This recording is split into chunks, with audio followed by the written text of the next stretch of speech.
Now with 33% more dank memes, welcome back to Fair Game. I'm Jaimas, and this is episode 6 of our Megaman Soccer playthrough, where we'll be taking on Fireman. Full disclosure in advance, I am not a fan of either Fireman or Cutman in this game, simply because they are pretty much the embodiment of just how imbalanced this game can be. Both of them have 42 speed, which puts them well ahead of most of the cast. However, they're both significantly better than almost every other average-level Robot Master in every capacity, including Megaman. While their defense is a little bit lower, their tackling stat is significantly higher, so they're also better at stealing. They really don't have much downside. To compare to all the faster Robot Masters that aren't mini-bosses, Iceman has 48 speed, but the lowest defense and tackle stat in the entire game, making him actually very easy to steal from if someone can catch up to him. Gemini Man has better tackle and defense stats with the same speed, but a much worse super shot. Elecman only has 43 speed, but has poor defense and relatively mediocre tackling. Probably the most obnoxious part is that Cutman makes Airman borderline irrelevant, since he has the exact same stats but is 4 speed higher and has better defense on top of it, with the only real balancing being the fact that Airman's super shot is simply freaking amazing. The only characters in the game more unbalanced than them are the mini-bosses and Wily himself. They also have fantastic super shots, both of them. Thankfully, both of them do have a couple of rather unusual weaknesses all their own. Both Fireman and Cutman have one of the most unusually large pool of things they're vulnerable to, with Cutman being vulnerable to almost every super shot in the entire game by my testing. Fireman being slightly better, but not much. Which, while it does keep them out of the goalie position, really isn't why you were getting them in the first place usually. That said, owing to his high tackle and high speed, Fireman is particularly good, which, given his stats in Mega Man 1, does kinda make sense. Interestingly, his weapon in Mega Man 1 is actually probably my favorite weapon in that game. While the Thunderbeam and Rolling Cutter are both great, there's almost never a bad situation for the Firestorm. I'd argue, in fact, that it's probably my favorite flame weapon in all of Mega Man until Mega Man 4 brought us the Pharaoh Shot, and 6 the Flame Blast. Even then, there's a credible argument to be made that it's one of the best. Interestingly, despite being one of the most iconic Robot Masters of Mega Man 1, and despite having a very prominent appearance in the intro of the show, Fireman appeared in only one episode of the Mega Man Ruby Spears cartoon, and had absolutely no speaking part in it. I remember reading that in the staff notes for the show, the reason that he never came back is because they never thought up a good voice for him to use. That admittedly seems like a kind of silly reason, but then when you stop and think about it, that actually makes a lot of sense. There was 4 voice actors that were used for like 90% of the voices in Mega Man. Ian James Corlett, Scott McNeil, Gary Chalk, and Maurice LaMarche. The notes that they actually had planned for Season 3 indicated that they were planning to get Cam Clark for bass, which I'm not gonna lie would have been hilarious. The thing is, of the 4 voice actors I just mentioned, they were goddamn Renaissance men, and each of them did dozens of voices across just as many shows. For example, did you know that Ian James Corlett, the voice of Mega Man in the Mega Man Ruby Spears cartoon, was also the voice of Dr. Wily and Captain N? Despite them sounding completely different. I bring this up because one of these 4 is basically capable of doing an entire scene by themselves, but they can only do so many voices in so many different ways before someone picks up on the illusion. For example, there's several episodes in which Ian James Corlett also voices a random character in it. In those ones, you will never see Snake Man at the exact same time. The thing is, while Corlett does a fantastic Snake Man voice, the second you hear it, you will automatically be able to hear him in any episode he's in which he's doing a similar voice. Meanwhile, do I even need to say anything about how Scott McNeil or Maurice LaMarche is capable of handling things? Which isn't to say they sometimes had some ones that might surprise you. For example, Lucas Gilbertson, Zero's voice actor from most of the later Mega Man X games, actually was in the Mega Man cartoon doing the voice of Crystal Man. For the most part, however, they got around the fact that they had a relatively small pool of voice actors, with the fact that each voice actor that they had was capable of doing a bunch of different voices. However, each voice they can do can only be used for one character, and once they use a specific voice for a specific character, it's basically locked and they can't ever use it again. And considering they used Fireman all of once, and he didn't have any voice during it, well yeah, they didn't get a chance to ever use him again. What's actually humorous about that is that it's actually really similar to what happens with Fireman in general in the series. In addition to appearing all of once in the Mega Man cartoon, he was the only one of the original 6 Robot Masters not in Mega Man the Power Battle. He is also the single least commonly seen Robot Master in the entire run of the comic series. So, fittingly enough, Fireman does not get a lot of respect. He does have one of the cooler looking stages in this game though I acknowledge that he doesn't have very good music for it. Actually, there's an argument to be made that the music is probably the most critical failing of Mega Man Soccer, because there's really only a couple of standout tunes. That said, there are a couple of really nice touches I do like about this game. I like that every single character in the game has their own little victory dance when they successfully pull off a shot. I certainly like the ideas and concepts put into play with this game. One thing I don't like is that most of the characters only have 3 frames of animation for most of their movements. As Neil once joked, he probably has more in his bank account than it took to make this game. It just dawned on me, we have only 5 episodes left after this. I'm hoping I can enable the ending by then. I have a little bit of help, I may be able to make that happen. I think the sheer difficulty of how hard it's been to score during this match actually speaks for itself. Though this does actually give me a chance to use Needleman on offense for once, which I'm not gonna lie is better than I expected. Someday I need to run experiments on using some of the slower characters in offensive teams and see if that works at all. If it does, it might be worth looking into for a later team building exercise for a later episode. If you ever want a rather unusual gameplay experience in this game, then I highly recommend trying out Tournament Mode. Tournament Mode has you select any one of the teams from the main game. Other than Mega Man's team, which is 8 Megamen, all the other ones consist of 3 of that Robot Master and a pick and mix of different ones. This includes Anchor, Wily, and Proto Man's teams, who you can't select, but you can actually fight. The huge variety of different Robot Masters that are provided to every single team means that there's a lot more variety in the gameplay, and also means that Wily is no longer as much of a god mode as he was in the championship, since almost every team has access to either Top Man or Flash Man, who Wily is weak to. Overall, it's kind of similar to League Mode, except League Mode gives you a little bit more power behind your teams. It's also round robin as opposed to single elimination. I'm not gonna lie, it is an interesting little way to cram in additional content on this game, and considering that this game's content is kind of lacking, that's pretty good a thing. Fortunately, we seem to finally be picking up the pace as far as scoring against Fireman is going. You know what's interesting? So far, this is the first episode where we haven't knocked the ball out of bounds once. It'll remain to be seen whether or not we can pull that one off. I'd actually argue that Fireman is technically easier than either Needleman or Fireman, but due to his higher speed, he can actually be a lot harder to deal with. I'm not quite sure why I chose Woodman to be in the goal, considering that Woodman is vulnerable to this super shot. I may need to adjust that during halftime. I'll put Fireman in that slot. That should work.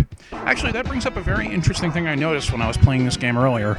Despite the fact that Fireman's Pharaoh shot and Fireman's Firestorm shot both have the exact same effect when they hit an enemy, namely lighting them on fire, the individual shots actually have their own unique models and their own unique animations for when they hit. The actual burning graphic is the same, however. Similar is true with both Needleman and Cutman. While both their shots look different and have a different animation when they hit, the result is still the same with the cutting the enemy to pieces. Probably the weirdest super shot effect in the entire game is actually Top Man's, because it just makes the enemy disappear for several seconds. The implication seems to be that they got spun around so fast that you actually can't see them at the moment. The 3 super shots that last the longest in terms of stun duration are Bubble Man's, Elect Man's, and Air Man's in that order. Bubble Man is really easy to underestimate in this game. Stat-wise, he's another Mega Man clone like Bomb Man, Skull Man, and Toad Man. The difference is, he has a really good super shot, and for some reason, he also has an unusually large pool of things that he's immune to as far as super shots go. One of the things I absolutely need to do at some point is go through the game code and see if I can figure out what is weak to what. Anyway, you know what this level reminds me of? Fireman stage in Mega Man 8-Bit Deathmatch. For the uninitiated, Mega Man 8-Bit Deathmatch is a Doom mod that, fittingly enough, features Mega Man. It was originally designed to run in Skulltag, but I'm pretty sure it'll run on anything that's compatible now, including GZ Doom and probably Xandronum. Years ago, there was a trailer floated by Capcom that they were considering a Mega Man FPS, and there was a lot of blastbacks to that for reasons that should be obvious. But Mega Man 8-Bit Deathmatch is proof that that could work. The original FPS concept was called Maverick Hunter, and it was actually sort of a spin-off of the X series. It honestly didn't look that awful, but it was very clearly more FPS-y than Mega Man-y. Anyway, getting off topic. Fireman's stage is essentially a remake of his Mega Man 1 stage in 3D, using the Doom engine, and modified so that you and a bunch of other players can run around and shoot one another to death on it, of course. The reason that particular level reminds me of this one so much is the fact that that one has these big glass enclosures on the floor in some spots overlooking lava, exactly like this does. Actually, that does remind me of something that Kid did in Minecraft one time. He built this big base in basically an active volcano. Just this entire thing with glass over lava. Such a cool and distinctive design, even if it's completely untenable in reality. I was actually talking with a couple of my friends earlier about how various Robot Masters from the later games would handle if they were brought to Mega Man Soccer. A couple of interesting things quickly arose when we began to discuss it, though. Like, wouldn't Napalm Man be technically cheating because he's got those treads and he's got that jet booster on his back? And what about ones that don't even have feet, like Cloud Man? Or Centaur Man, who has 4 feet? A good rule of thumb would probably be to narrow down the pool to Mega Man 6 and earlier, though I admit seeing some of the Robot Masters from the later games would be pretty cool too. Completely unrelated, but something I found out on my own later, did you know that the guy who created One Punch Man is the same guy who invented Dust Man? He also does the American football manga Ice Shield 21. Okay, is it just me or is Fireman better as the goalie than Woodman is? He even matches the color scheme, which surprised the hell out of me. Needleman's continuing to earn his pay, though. Jeez. I'm actually kind of surprised, considering that I talked Fireman up so much earlier in this episode, and yet he has yet to actually score on me. Another friend of mine was telling me that Woodman is actually a character to swear by on defense, despite his really bad speed, just because of how good he is at tackling. And while I still need to test it to see maybe if Zell was correct about Woodman needing to be a little bit lower on the tier list in the same one as Flashman and Topman, it's possible that Woodman actually should stay exactly where he is. Of course, in proud Jaimas tradition, we are microanalyzing a game that is over 25 years old and has a player base of maybe 4 people, so there you go. My earlier rambling about it really brings up I do need to find a way to record and play Megaman 8-bit Deathmatch. If you haven't tried it already, I highly recommend doing so. While it's entirely a fan work, the game has a lot of heart, and it shows. The team behind it really did their homework, not only for the various Robot Masters, but also for the dialogue. There's actually quite a lot, and every Robot Master in it has their own little bits of dialogue they say during matches, after matches, and when they first join matches. There's also a lot of character dialogue in between missions. It's really cool. I definitely recommend it. While not a fan work per se, I can definitely say that Megamari is another good Mega Man game. It's basically a Mega Man game that takes place in the Toho universe, but you have the choice of 2 different characters and can swap between them at any time. Depending on which character is active to beat the boss of a level, you can actually get one of 2 different sub-weapons, and you have to divide them up carefully between the 2 characters, because there are points where one is going to be better than the other, and they both act as a secondary life gauge for one another. While horrifically difficult, Rosencruz Stiletto is another good Mega Man-like. I really like that during the drought of Mega Man games we had during the mid to late 2000s, we had fan works, we had stuff like these, just to keep the fire burning that little bit longer. I think a part of that is why Capcom began the Mega Man resurgence relatively recently, and correspondingly, why Capcom never cracks down on fan works. When the Mega Man Classic Collection did as well as it did, that was pretty much the impetus they needed to be able to sell Mega Man 11. With the success of the Mega Man X Legacy Collection, I wouldn't be surprised if we saw a Mega Man X9 at some point. I know Kazuhiro Tsushira has basically said that that's not happening, but Capcom also said we'd never see a Resident Evil 2 remake, and that's certainly fricking happening. If nothing else, we do know that we'll be getting Mega Man games for the foreseeable future. We have about 220 left, so I kind of wonder if I can score any additional goals before the time limit runs out. I'm just kicking Fireman's ass at this point. You know, while there's never really been a devoted episode to Mega Man Soccer in either Captain N nor the Mega Man cartoon, there's actually been a fair number of references to Mega Man Soccer in the Ruby Spears cartoon if you go looking for them. Now, what I'm telling you now comes from a fan article, so it may be wrong, so take it with all due salt. But purportedly, one of the guys behind Ruby Spears Mega Man was actually a big fan of Mega Man Soccer, which stands to reason, as it was out for about 5 months when the first episode of the Mega Man cartoon aired in the United States. Watch just how often Mega Man kicks Bomb Man's weapon back at him. According to what I've read, like the "now I've got your power" running joke, this was an intentional ongoing gag. Self-awareness is an important thing to have with a show like this one. Geez, we're up 7-0 against Fireman. That's ridiculous. I wonder if we can make it 8. While I try to figure it out, let me ask you, viewers, what's your favorite Mega Man game? To narrow down your choices from approximately 20 tons to simply 1 ton, stick to the classic games only from now. My favorite is by far Mega Man 4.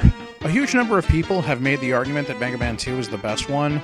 I don't see it. It's not that Mega Man 2 is bad, not by any stretch, it's just that it really shows its age and doesn't play as well as the later games. 4 has quite possibly one of the best boss weapon loadouts of any of the Mega Man games, with really only Mega Man 9 offering any meaningful competition in that regard. It's got a lot of secrets and really good level design as well.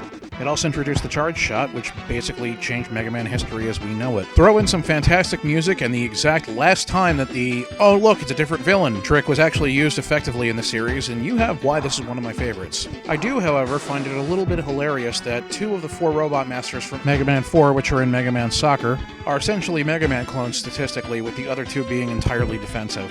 Alright, we got about a minute of game time to go. Let's see if we can do this. We're going to see if we can both keep them at 0 and get to 8 before the time limit runs out. The only clincher is going to be keeping it away from Fireman long enough to get the ball downfield. If we do it correctly, we should be alright. God, every time I start getting it downfield with these idiots, it's like, god damn it, I'm already dominating you! Hold still and let me do it more! Alright, looks like they're trying to set up for a super shot. Better get Woodman into position. Ooh, stolen.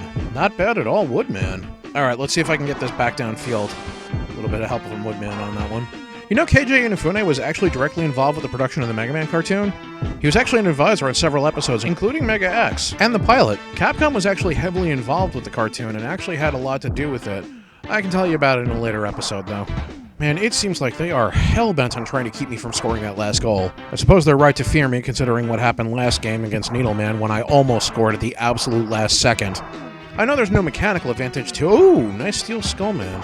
Alright, the question is, can we pull this off? Just gonna move past it, just a little bit further. Not get hit by Fireman. Take the shot. Yes! Nicely done, Electman. Holy crap. Do I even need to do anything now? I can just sit here for the next, 6 seconds and we'll win. Really, I feel like saying anything else would just detract from the dickery. Oh, crap. So we won. That means we get ourselves a Fireman, and it means we can move on to the next round, in which we will face Cutman. This has been Jaimas. Thank you for watching this episode, and see you next time.